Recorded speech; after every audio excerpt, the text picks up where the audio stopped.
Estamos na sexta parte, pulou aí os milagres versus falso profeta. Vou repetir aqui a parte 5. Então, o final da fala da parte 5. Então, os milagres versus falso profeta, parte 6 agora.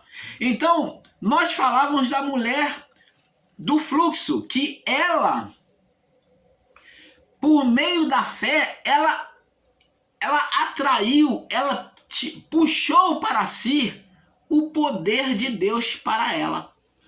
Jesus disse que de mim saiu virtude. Ela atraiu a virtude que estava em Jesus para ela. Ela disse, se eu tão somente tocar, eu serei curada. Ela creu, ela criou uma maneira de ser curada. Uma maneira que Jesus não havia criado, uma maneira que ninguém havia criado, mas ela, talvez olhando lá para Elias, para Eliseu, os homens da fé, ela também falou, eu vou atrair essa virtude para mim. Ela disse, se eu tão somente tocar, eu não consegui com o homem, pus a minha confiança no homem, nos melhores médicos, gastei tudo, mas se eu tão somente tocar, eu serei curado em Jesus. O homem não pôde fazer, mas se eu tão somente tocar, eu creio que eu serei curado.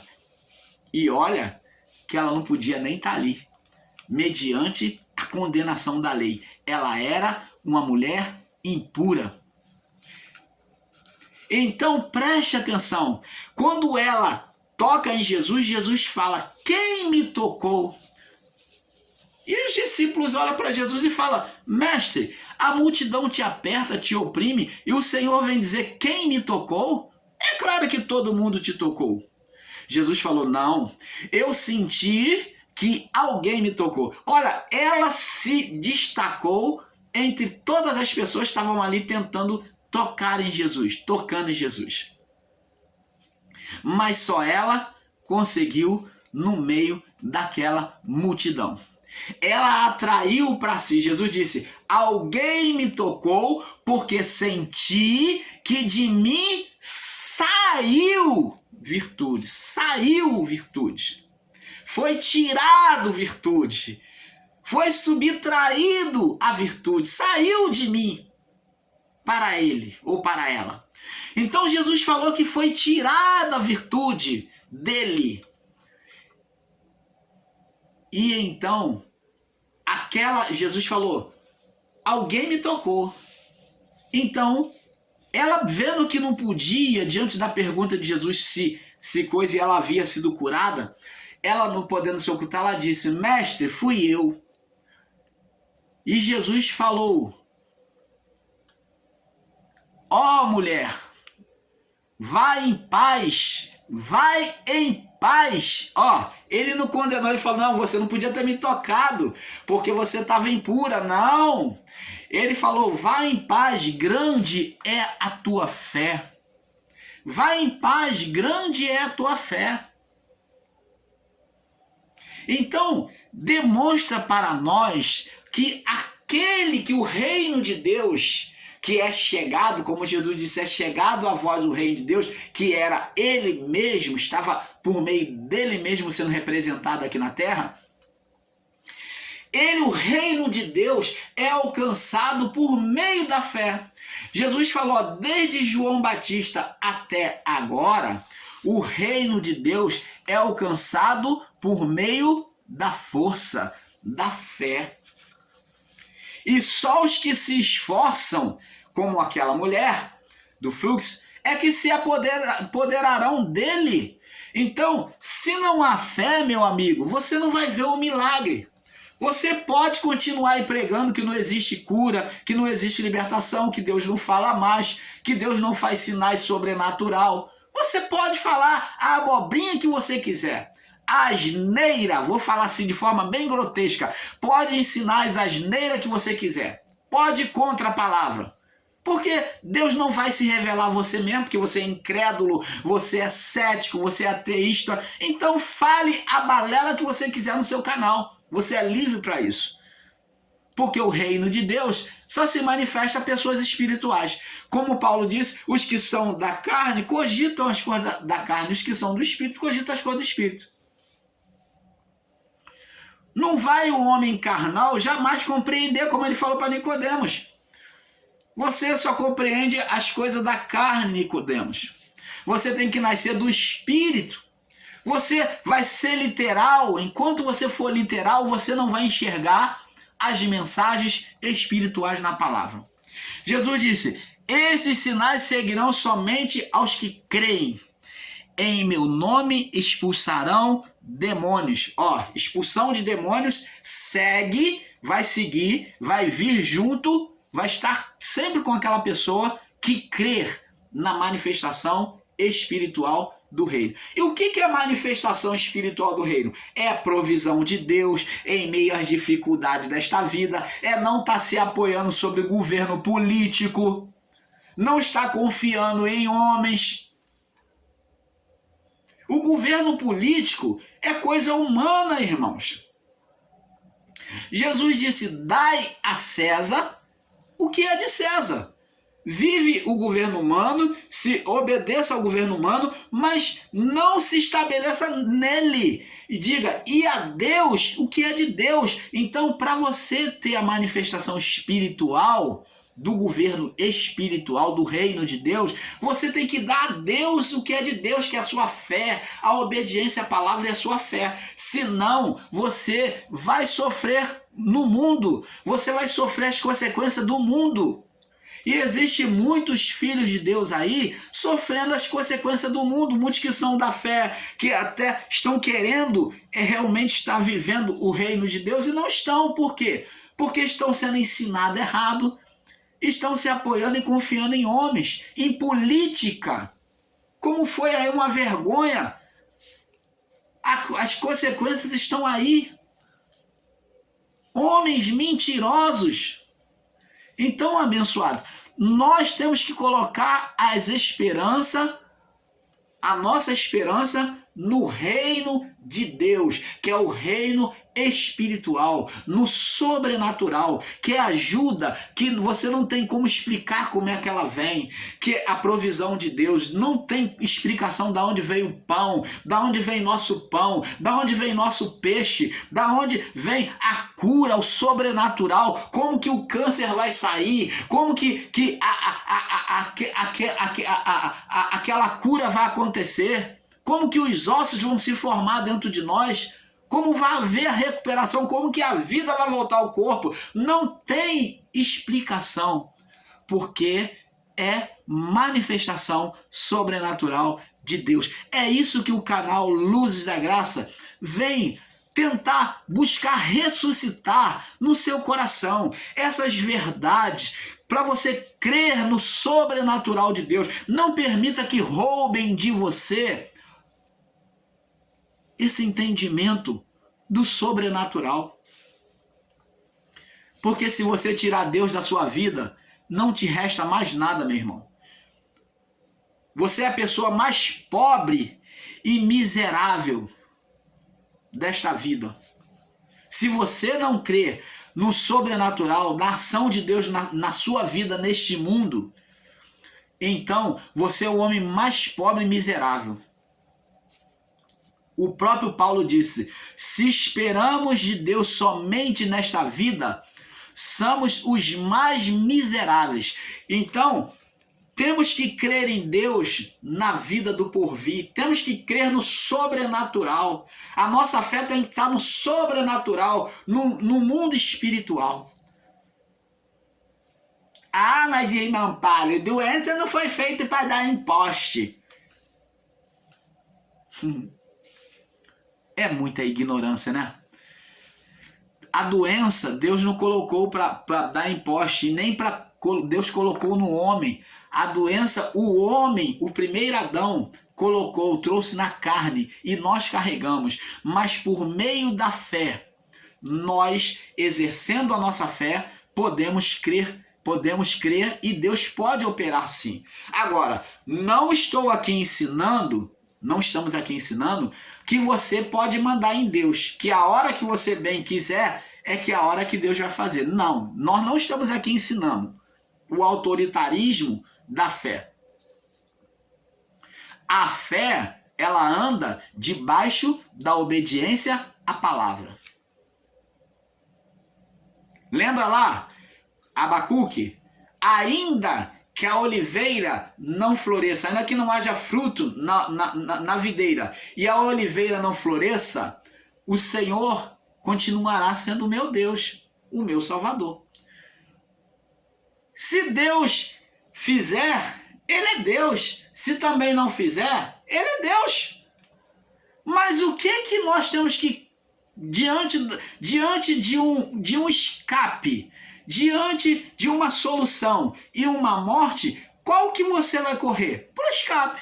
Ora, amados, não sejamos ignorantes. Se eu tenho um ponto de salvação, como Davi diz, elevo os meus olhos para os montes, vários montes.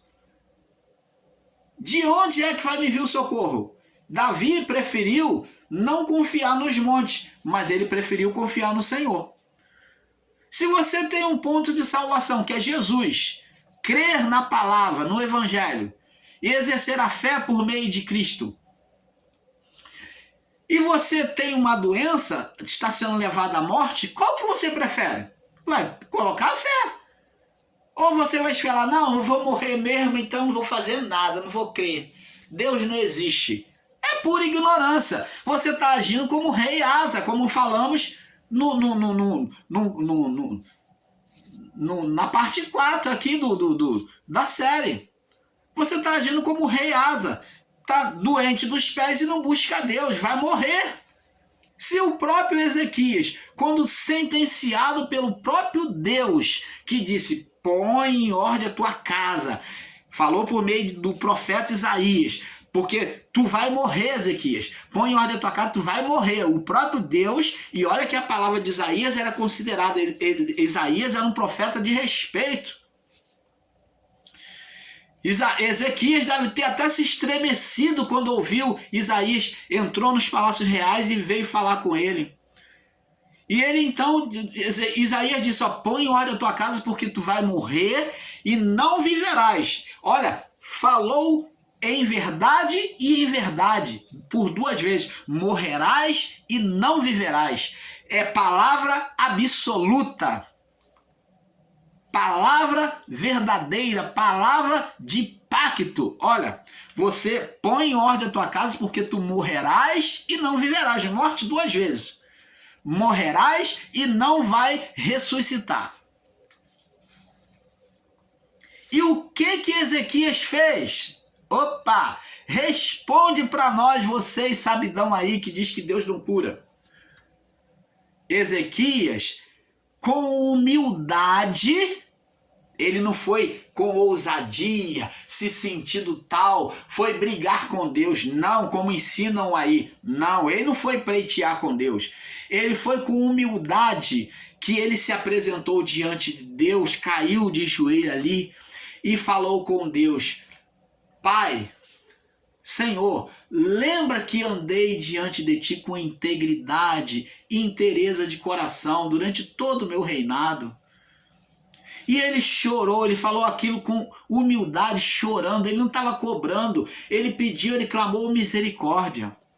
E Deus, vendo a humildade de Ezequias no pedir e viu a verdade na oração, que ele realmente andou com integridade, então humildade e verdade fez a mão de Deus ser manifesta. Ao mesmo tempo que Ezequias estava lá orando, enquanto Isaías ia saindo do palácio real, lá no pátio já, perto do portão, antes de chegar no portão, Deus fala para Isaías, volta lá e diz ao meu servo Ezequias que vou acrescentar mais 15 anos. Olha aí, irmãos, olha que maravilha, não entender isto, pelo amor do Pai, não entender que a humildade e a verdade foi que moveram a mão de Deus, que a humildade e a verdade confessada ali na oração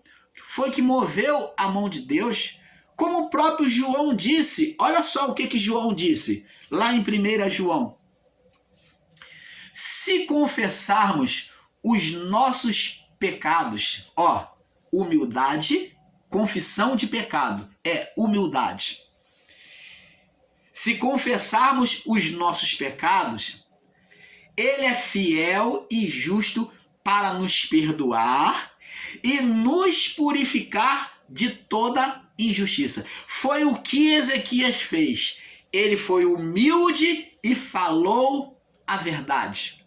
Confessou a verdade. Chorou, clamou misericórdia e disse: lembra, Senhor, que no meu governo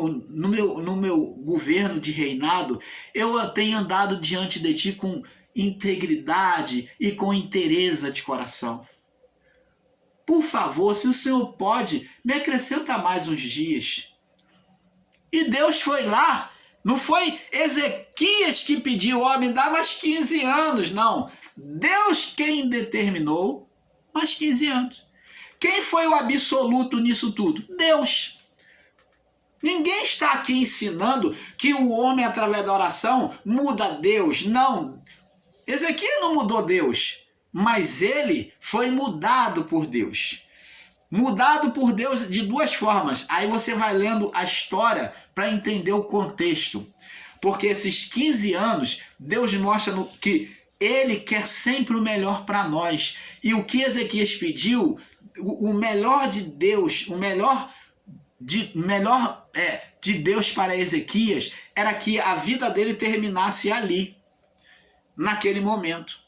Mas ele pediu mais 15 anos, ele pediu mais tempo de vida, Deus deu mais 15 anos. Esses 15 anos mostrou para Ezequias 15 anos que ele contemplou o sofrimento e a maldade dos seus familiares, que ele não gostaria de ter repetido. Demonstra, moral da história, demonstra que Deus sempre sabe o melhor para nós. Se Deus determinou a morte do irmão Paulo, é porque Deus sabe o melhor para o irmão Paulo. Agora, se o irmão Paulo pede, Deus orou, se o irmão Paulo orou e Deus curou, Deus também pode ouvir o irmão Paulo. Mas Deus sempre sabe o melhor. A moral da história de Ezequias é que os 15 anos foi de contemplação, de sofrimento, de destruição da família. Leia lá o texto, a história completa, meu irmão. Vamos entender a palavra, vamos examinar as escrituras, não vamos ficar falando abobrinha e pregar texto fora do contexto, não. Então, abençoados, Deus ouviu a Ezequias, mudou.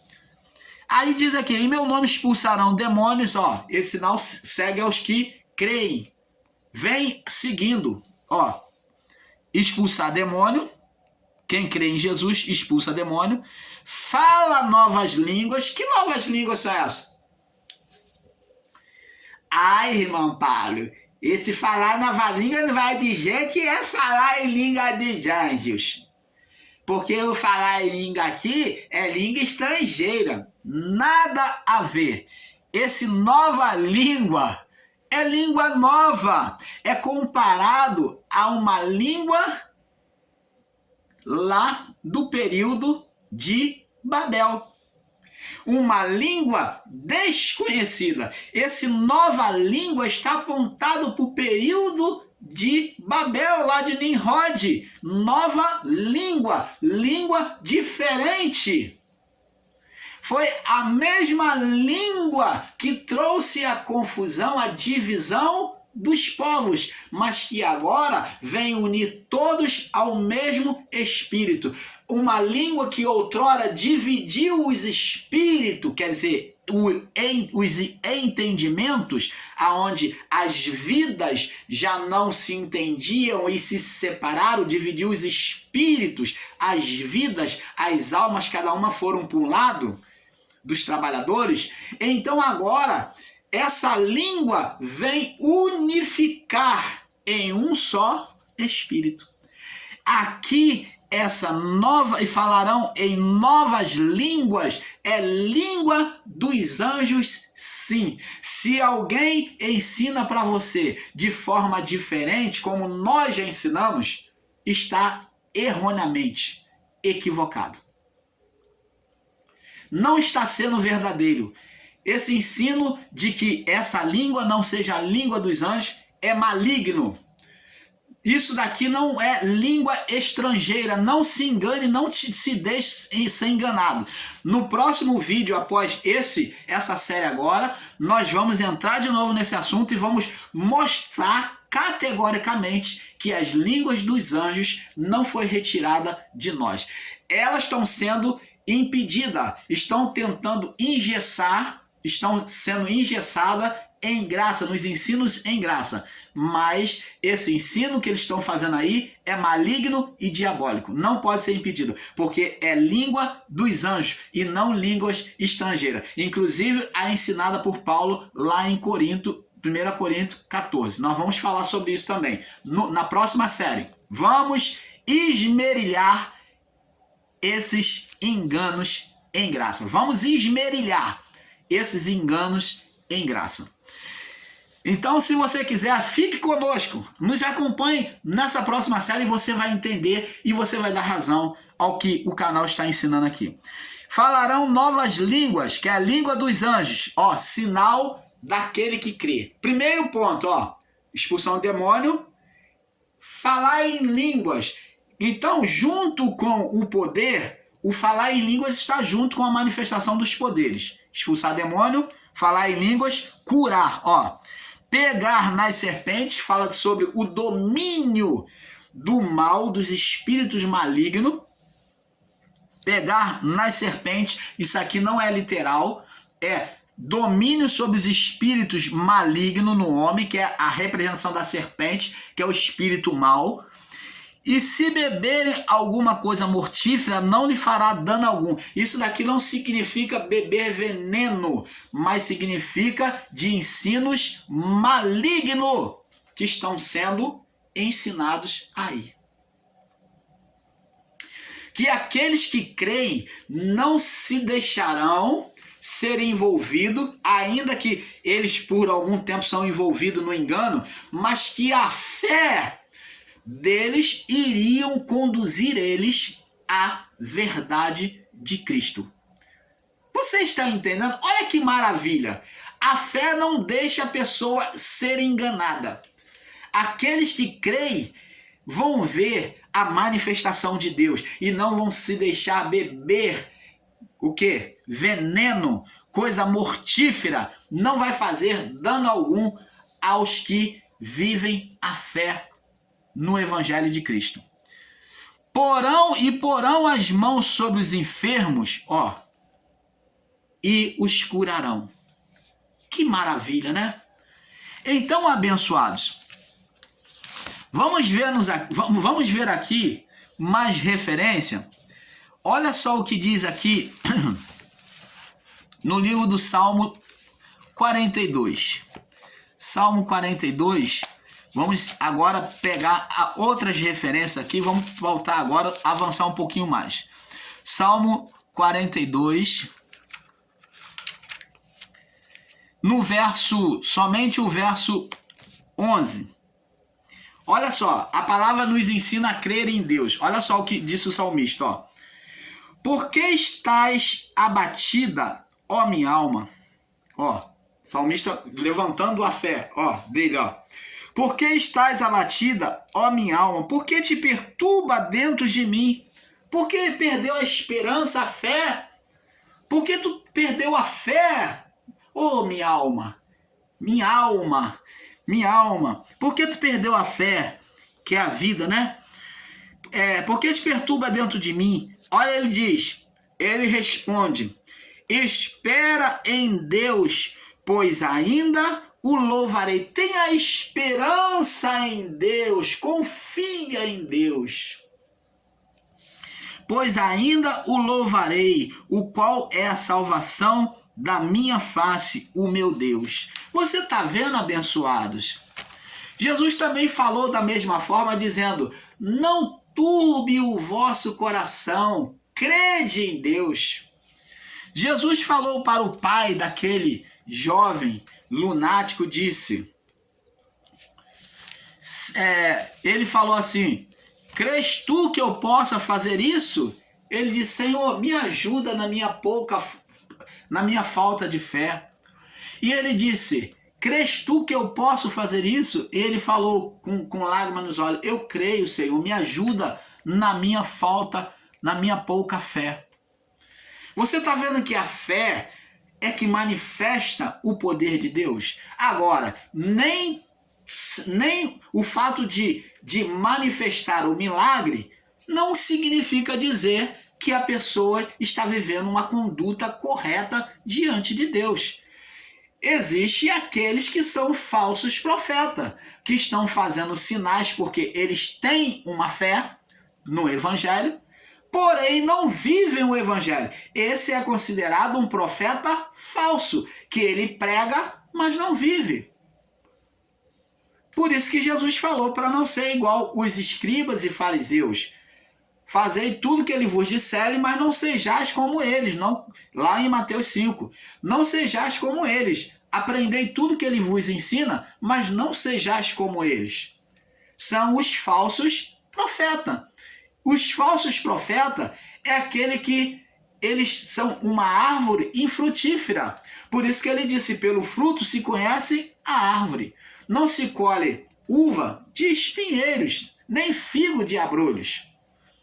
Você está vendo? As pessoas que curam aí, que fazem sinais em nome de Jesus, não significa que elas são santas, que estão perfeitas, que elas estão salvas diante de Deus, que estão agradando a Deus, que estão vivendo o reino de Deus. Não!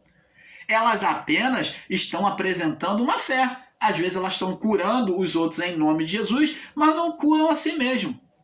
Porque muitos dirão naquele dia, Jesus disse, Senhor, não curamos em teu nome? Não fizemos sinais e maravilhas em teu nome não profetizamos? E eu vos direi abertamente, Jesus disse, apartai de mim, eu vos direi abertamente, os que praticais a iniquidade, porque eu nunca vos conheci. Nunca vos conheceu, por quê? Porque não se colocou dentro do reino. Ele estava ali, ele tinha fé, acreditava na palavra do Evangelho, convidava pessoas, curava em nome de Jesus, exercia a fé pelas pessoas, porém, era uma pessoa insubmissa, que não entrava no reino. Lembra lá das bodas, aonde tinha um que não tinha veste real? Que Jesus vem dizer na parábola que o dono da boda, né, ele manda expulsar aquele que não tinha a traje real, as vestes de núpcia, manda expulsar para fora. Você está entendendo? Assim são esses que curam em nome de Jesus, mas não entram dentro do estado de salvação. Porque a palavra de Deus diz que naqueles dias ficarão de fora os cães, os feiticeiros, os mentirosos, os adúlteros. Então, esses aí que vivem na carnalidade não podem entrar, eles podem até ser os que convidam as pessoas a entrar, né? Mas eles não entram. Eles não podem entrar. Você está entendendo? Então, isso é muito relativo. Lá no livro de Zacarias, nós vamos ver aqui, Zacarias. Olha, vamos ver, Zacarias capítulo 8. Zacarias. No capítulo 8, no verso 6. Temos algumas referências aqui. Zacarias capítulo 8, no verso 6. Assim diz o Senhor dos Exércitos: se isto for maravilhoso aos vossos olhos do restante deste povo, naqueles dias será também maravilhoso aos meus olhos, diz o Senhor. Se isto for maravilhoso aos olhos dos restantes deste povo, naqueles dias, também será maravilhoso aos meus olhos, diz o Senhor dos Exércitos. Então, Deus, ele quer se mostrar. Jesus disse, porque tudo que pedirdes ao Pai em meu nome, isto farei, a fim de que o Pai seja glorificado no Filho. Eu pergunto a você, Deus, ele quer ser glorificado por meio do Filho a todo tempo? É claro. Deus, ele não se agrada da carnalidade, ele não se agrada do escárnio em nome dele. Ele não se agrada da zombaria, do escândalo em nome dele, naquele que diz que é cristão, está na corrupção, está ali, lá, é crente, lá, diz que é de Jesus. Não. Deus se agrada diante daquele homem e mulher de Deus que está vivendo uma conduta real, segundo a palavra, e que está exercendo a fé, mostrando a cura, a libertação em nome de Jesus. Por isso Paulo disse, eu não vos venho pregar com palavras persuasivas. Ficar aí em graça falando só de eleito, predestinado, você é iluminado, você é um predestinado, você é um salvo. Isso daí não gera nada, irmão, na sua vida. Só inchaço. Isso daí é nuvem sem água. Isso só enche o seu ego, isso é massagem de ego que está acontecendo no meio dos ensinos em graça. Estão aí amaciando o seu ego com palavras que você quer ouvir, como as pessoas estão lá no sistema religioso. Isso não modifica nada a sua vida. O que vai modificar a sua vida vai ser o exercício da sua fé. Vai ser você crer sobre a palavra e fazer, por meio das palavras de Deus, a manifestação de Deus na sua vida. Aonde o milagre vai acontecer e você vai estar dando graças a Deus. Tudo quanto pedir, você tem que abrir a boca. Você tem que confessar. Se você não confessa o nome de Jesus, não adianta você estar falando eleito e mais do que vencedor, eu sou embaixador, eu sou embaixatriz. Não adianta vir com essa balinha para adoçar o coração das pessoas, que só duram por alguns momentos. Isso não modifica a vida de ninguém, meu irmão. Minha irmã, não modifica. Não vai modificar a sua vida. Mas o que vai modificar a sua vida, preste atenção, é você poder orar e falar com o Pai. No momento da sua oração, você sentir a presença dele ali. É sentir a resposta da sua oração, sentindo a presença dele. E você, após aquela oração, ver a resposta de Deus se movendo. Você ver a manifestação e você glorificar a Deus em nome de Jesus. É isto. Quando você orar pelo enfermo,